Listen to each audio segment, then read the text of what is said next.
I'm Charlie Cranstone. And I'm Joe Glanville, and this is your final bulletin from Solent Sports News. Coming up this hour. Birmingham City have suffered a huge points blow. Britain's Sam Bird will look to extend his championship lead this weekend. A previously banned cricketer returns to England as captain. We have to keep improving. We begin with a former English footballer who's been released from prison today. Adam Johnson left HMP Moorland after 3 years behind bars. The international footballer who played for Sunderland and Manchester City was sentenced to 6 years after engaging in sexual activity with a 15-year-old. Today's release is exactly at the halfway point of the 31-year-old sentence. England get their Euro 2020 qualification underway tonight at Wembley against the Czech Republic. England will miss some first-team players due to injury, including Marcus Rashford, Trent Alexander-Arnold and John Stones. But manager Gareth Southgate still demands a good performance from his side tonight. We've hit a consistent level. We were the only team to back up semi-final last summer with a semi-final in the Nations League, and there were some big teams that did that, and we were in a group that was as tough or tougher than any, really. And that's got to be our motivation right through. We're still a young group. There's still loads of opportunity to improve, and we've got to be hungry for that. Our reporter Alex Ferguson is at Wembley soaking up the buzz Southgate has created this evening. Alex, what can you tell us? And I'm Alex Ferguson, and here at Wembley Stadium, England get their Euro 2020 qualifying campaign underway. We'll be talking about the buzz that Gareth Southgate has created with this new look side. Great, thank you, Alex. The English Football League's given Birmingham City a 9-point deduction for breaking the financial fair play rules. The championship side will now drop from 13th to 18th in the table, leaving them only 5 points above the relegation zone with 8 games to play. They were found guilty of breaking the rules after revealing in January they suffered a £37.5 million loss from 2017 to 2018. At the other end of the footballing spectrum, we take a look at all the volunteers who help to keep the ball rolling. This includes Wessex Premier side Sholing Football Club. Sholing FC in the suburbs of Southampton, a club, like their illustrious neighbours, synonymous with the famous red and white. But tonight, the focus is not on the football, it's on the volunteers who give up their free time to ensure the club is running as effectively as possible. Anne Dixon, who is responsible for running the merchandise hut on match days, explains how it all began. I sell all the programmes and all the merchandise, and I come to every home game, obviously, so I'm very busy some days and other days it's not so bad. But I used to be a supporter beforehand, and because they didn't have anyone to do the programme selling and everything, I was asked, and I've been doing it ever since. Sholing are currently top of the table, and after last night's 5-0 victory over Hamworthy, they are within 2 games of clinching promotion and the title. But on-field success doesn't tell half of this club's story. Non-league football is a difficult business with no extravagant sponsorship money or any steady income. Volunteers become an integral part of any club community. This is photographer Ray Routledge, and he and Anne are just 2 of the small army of people without whom there would be no Sholing. And I'm contributing. I'm not contributing in any. I'm not a football coach or a linesman or anything like that. But I am contributing, and I think that's important. The club also relies heavily on the passion and love from those behind the scenes. The Boatman's loyal group of die-hard fans follow the team home and away in all weathers. They are known as the Ultras and can be found making their voices heard at every match. So why Sholing? I've always done grassroots football since I was a kid, so for the last 40 odd years I've been going to grassroots football with my dad, and it's all followed on really. And this is our local club, so I moved to Sholing 20 years ago. It was really like me and my dad went to the football together and we started supporting the team because it was our local team and everything, so it was like a load of fun. Well, they play entertaining football, they score lots of goals, and I like it, the fact it's like a community club, it's a local club. It's been a memorable season so far for all at the club, with 2 near misses in semi-finals and the last 8 of a national competition. With a month of the season still to go and a League and Cup double in their sights, the boatmen are setting sail for greater heights. Jamie Spohr, Solent Sport News.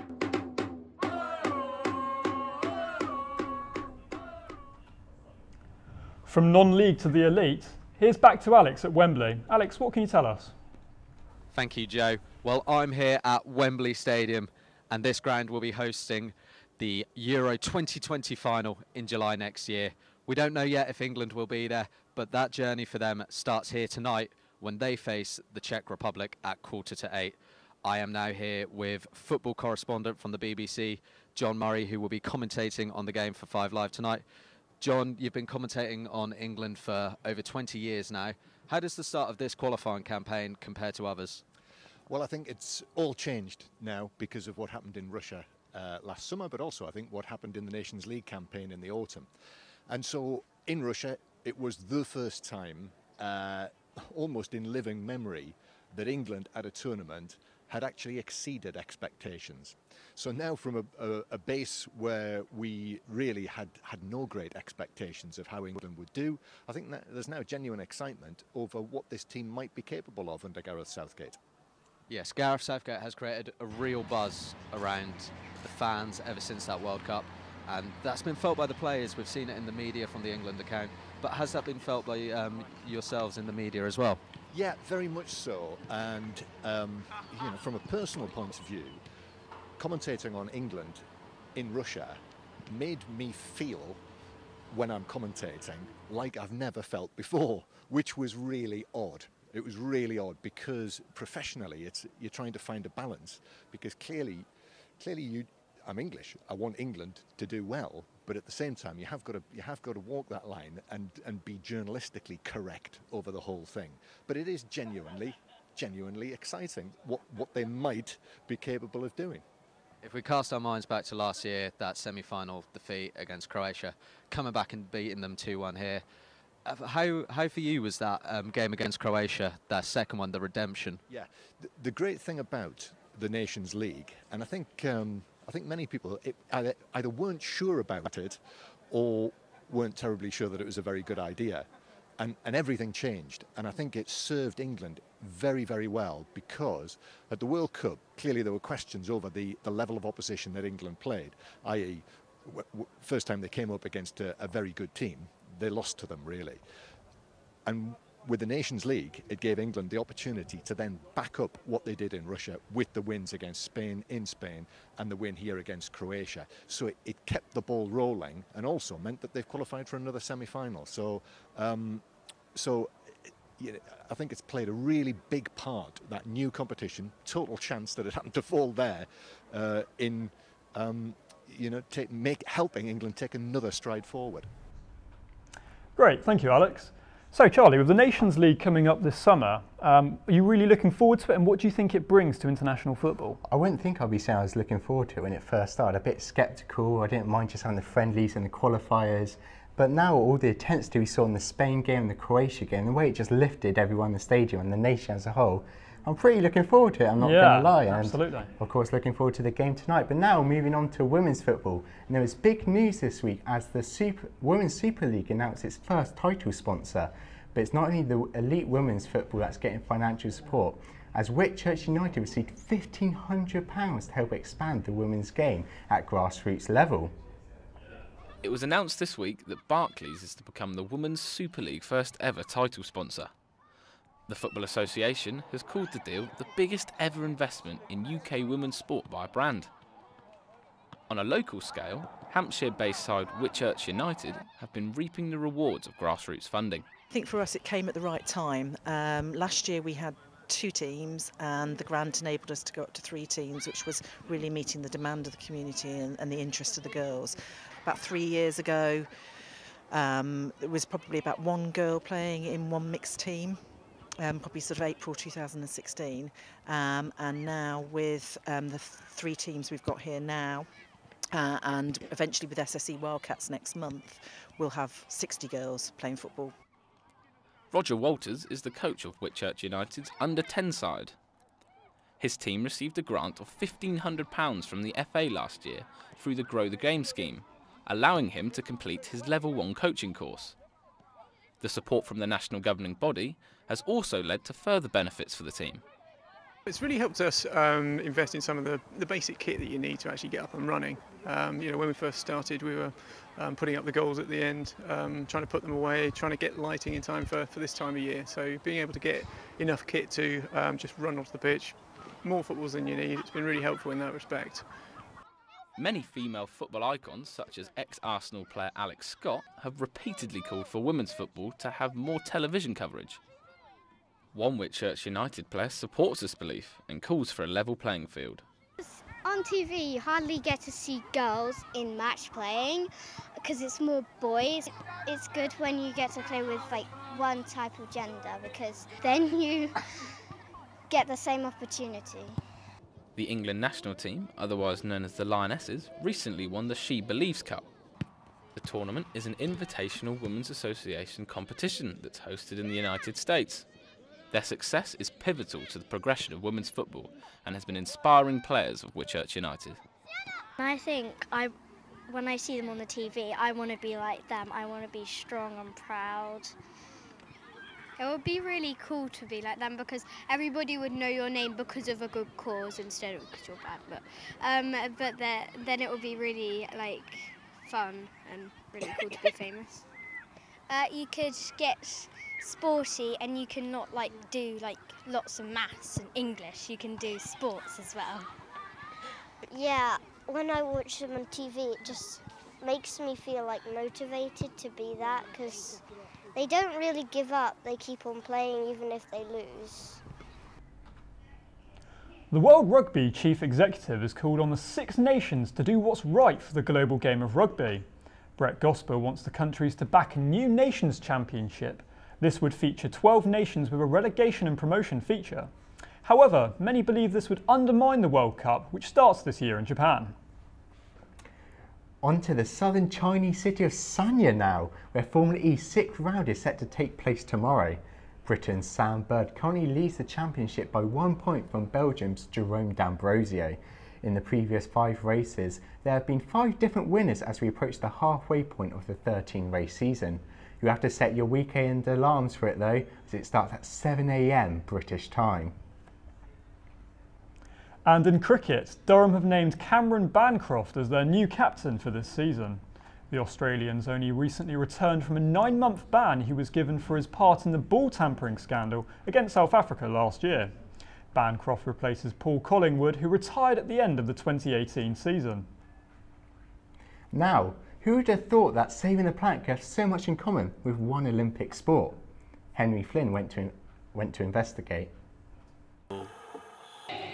Southampton volleyball captain Julia Thompson sees 2 clear benefits of this new scheme. So we're here in Southampton, one of the most polluted cities in the UK. But a new initiative launched almost 6,000 miles away at Copacabana Beach in Brazil is aiming to change just that by using recycled fish nets into volleyball nets. So we went to Southampton Volleyball Club to see just how this is happening in an attempt to make our waters a better place. Every year, 640,000 tonnes of fishing equipment is found in our waters, a huge threat to marine life. The Good Net project was introduced last week and looks to declutter the world's oceans. And now these nets have a better use: volleyball. Southampton volleyball captain Julia Thompson sees 2 clear benefits of this new scheme. Volleyball is such a cooperative and fun sport. I think, if you can say to the crowd that these nets have been made from recycled nets and they're preventing, unnecessary deaths of wild animals, then it's a double benefit. You get a good match with volleyball and you get awareness of environmental impacts and plastic pollution in particular. It's a really good one. Head coach Andy Edwards hopes recycling fish nets and using them in sport can have a ripple effect when it comes to looking after the planet. I hope it's more than just a token gesture. I hope that it both raises awareness, following on from the stories about plastic. Lots of action seems to be happening about that, and a lot of the stories there is what it's doing to the oceans and the waterways. If this can be a part of that story and drive some change, that's only a good thing. But it's not only fish nets that harm the environment, but these plastic bottles. Each year, an estimated 12.7 million tonnes of plastic ends up in our oceans. That's about a truckload of rubbish every 1 minute. Looking ahead, we could be consuming 400 million tonnes every year by the time we reach 2025.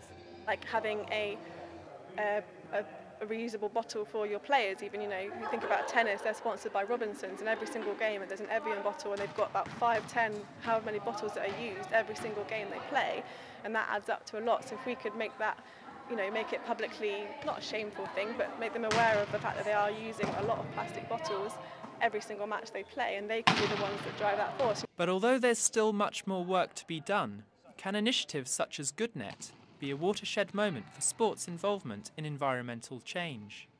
I think it's really important. I don't think people do enough. I work in an office, and I found out the other day that we use 20,000 plastic cups a day, something crazy like that. So, immediately telling all of my team to use reusable bottles, things like that. So it is really important. I think people need to do more. We can play a part, yeah. It's every sport is pretty much team-based, or there's certainly groups of people working on them. So anything that group can do to help the environment, help the society around them, it helps them as well. It brings them together more as a team to have them doing good things for them around them. The threat of fish nets and plastics is only part of the jigsaw, with fracking and air pollution equally worrying. But by tackling this part of the issue, progress is being made. Henry Flynn, Solent Sports News. That's all from us. We hope to see you soon. Goodbye.